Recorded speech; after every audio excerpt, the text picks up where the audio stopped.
দুটো জিনিস আমি কলকাতা থেকেই আসার পথে আমার ভাইয়ের সঙ্গে আলোচনা করতে করতে আসছিলাম।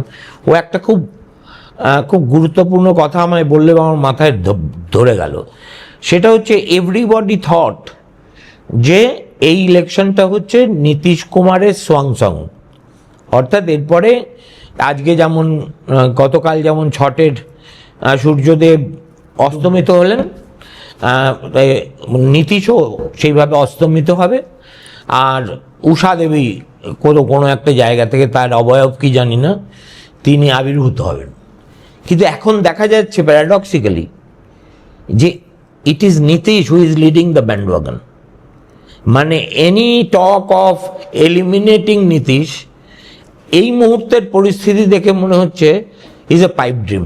না, দুটো ব্যাপার আছে। একটা হচ্ছে যে নীতিশ কুমারকে তো এনডিএই সরিয়ে ফেলতে চাইছিল, সেটা ওরা প্রায় বলেই ফেলেছিল।